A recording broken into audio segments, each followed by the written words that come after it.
হ্যাঁ, সৃজন, মধুরিমা কথা বলছি দৃষ্টিভঙ্গি নিউজ পোর্টাল থেকে।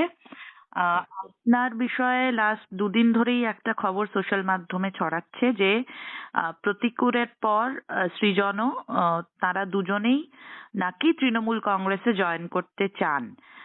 কি বলবেন? যারা ছড়িয়েছে তাদের জিজ্ঞাসা করুন, আমার জিজ্ঞাসা করছেন কেন? মানে এটার কি বিন্দুমাত্র সম্ভাবনা আছে? আমাকে এই পরীক্ষাটা কেন দিতে হবে বলুন তো? সবাই জিজ্ঞাসা করে আমাকে ব্যতিব্যস্ত করে তুলবেন, আর আমার সবার কাছে জনে জনে ধরে বলতে হবে না আমি সিপিএম ছাড়ছি না, না আমি সিপিএম ছাড়ছি না। হুম। আমি যা কাজ করেছি গত কিছুদিনে, হুম। আমি যবে থেকে রাজনীতি করছি ইত্যাদি, হুম। আমি তো আমার দিক থেকে 100% অনেস্টি, ডেডিকেশন, কমিটমেন্ট নিয়েই কাজ করেছি। হুম। সেই কারণে আমাকে এর আগেও যারা মিডিয়ার বন্ধু জিজ্ঞাসা করেছেন, হুম। আমি তাদেরকে বলেছি যে দেখেন, যারা ছড়াচ্ছে এই ধরনের কথা হুম। বিভ্রান্তি তৈরি করার জন্য, হুম। তারা হয় অর্বাচীন, নির্বোধ, ভালো করে জানেননি বোঝেননি, একটা হুজুগে কথা বলে দিয়েছেন, হুম। অথবা তারা শয়তান। হতে পারে কেউ কেউ শয়তানি করার জন্য যদি সৃজনের নামটা জুড়ে দেওয়া যায়, একটু যদি সব মিলিয়ে সৃজন সম্পর্কে একটা ভুল বার্তা কোথাও পৌঁছে দেওয়া যায়, খারাপ কি হয়, নালাইন করা যায় যদি একটু। হুম। নির্বোধ বা শয়তানদের কাজের ফিরিস্তি তারাই দিতে পারবে, আমার দেওয়ার কথা না। এবার একটা বিষয় আসি, সেটা হলো যে নির্বাচন তো আসন্ন, হয়তো আর কিছুদিনের মধ্যেই ভোট ঘোষণাও হয়ে যাবে। এইরকম সময়তে প্রতিকূলের যে ঘটনাটা ঘটলো, একটা প্রশ্ন উঠছে যে সিপিএম এর সাংগঠনিক শক্তি সবসময় বাকি দলরা আলোচনা করেছে, ভীষণ ঠিকঠাক সাংগঠনিক শক্তি, এটা নিয়ে আলোচনা হয়েছে রাজনৈতিক মহলে। সেইখানে দাঁড়িয়ে কোথাও কি সাংগঠনিক শক্তি দুর্বল হয়ে গেল, বা এই যে প্রকাশ্যে এইরকম জিনিসগুলো উঠে আসছে, এটা কি মনে হয় সাংগঠনিক শক্তি প্রশ্নের মুখে দাঁড়াচ্ছে? আমি জানি না আমাদের সংগঠনের মধ্যে প্রতিকূল, ও যেটা মিডিয়াতে নিজে বলেছে সেটা হচ্ছে যে আমার দলের ভিতরে যা বলার আমি তা বলতে চেয়েছি। হুম। এবার প্রতিকূল দলের ভিতরে যা বলতে চেয়েছে হুম। তা নিয়ে আমার প্রকাশ্যে মন্তব্য করা উচিত নয়, হুম। কারোর সাথেই করা উচিত নয়। হুম।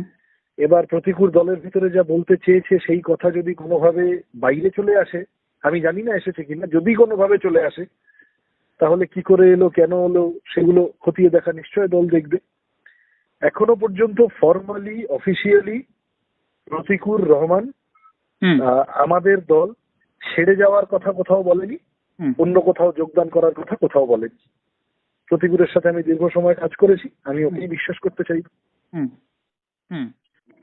এবার একটা বিষয়তে আসি, যে আমি সাংগঠনিক শক্তির কথা বললাম বামেদের ক্ষেত্রে।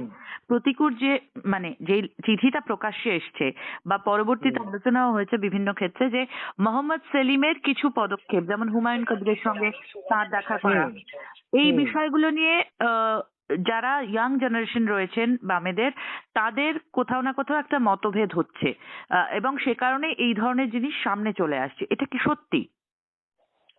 আপনার তো এইটুকু বোঝা উচিত যে আমার দলের ভিতরে যদি কোনো প্রশ্নে আমার বিতর্ক করার কথা থাকে, বা অন্য কারোর যদি কোনো বিতর্ক আমি শুনে থাকি, তাহলে সেটা আমি মিডিয়াতে এসে বলবো না। সুতরাং এই প্রশ্নটি আমি খুবই সবিনয়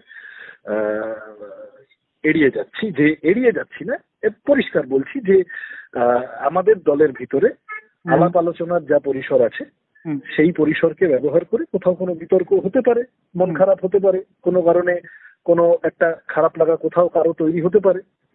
রাজনৈতিক দল, যে কোনো রাজনৈতিক দলের মতো আমাদের রাজনৈতিক দলটাও রক্ত মাংসের মানুষদের নিয়ে তৈরি, কিন্তু সেটা দৃষ্টিভঙ্গির ফোনতে আমি সেটা আলোচনা করব, এটা আমার পার্টি ডিসিপ্লিনের সাথে সংগতিপূর্ণ নয়। লাস্ট প্রশ্ন করব, যে এই যে বারবার বলা হয় যে বামেরা এখন শূন্য, এই কথাটা বলা হয়, এবং এই যে ঘটনাগুলো পরপর ঘটলো লাস্ট 1-1.5 মাসে, তাতে কি বামেদের জন্য আরো ডিফিকাল্ট হয়ে গেল আসন্ন নির্বাচন? না, আমার মনে হয় না ডিফিকাল্ট। তো একটা পরিস্থিতির মধ্যে দিয়ে আমরা সবাই যাচ্ছি।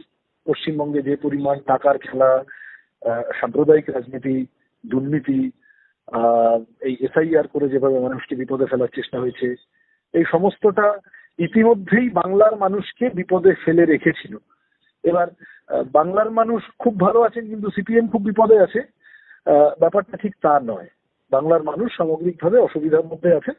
আমরা পশ্চিমবাংলার মানুষের কনসার্ন নিয়ে কথা বলি। হ্যাঁ ঠিক, সাম্প্রতিক নির্বাচনগুলোতে আমরা ভোট কম পেয়েছি। ভারতের ইতিহাসে এরকম ভুরি ভুরি উদাহরণ আছে। অনেক দল আমি উদাহরণ দিয়ে বলতে পারি যারা তাদের একটা এরকম ফেজ গেছে যখন তারা ভোট কম পেয়েছে, সিট কম পেয়েছে, আবার তারা কামব্যাক করেছে। আমার ধারণা আমরা যে গ্রাউন্ড ওয়ার্ক করেছি 26-এর নির্বাচনে আমাদের পার্টির জনসমর্থন বাড়বে এবং তা প্রতিফলিত হবে।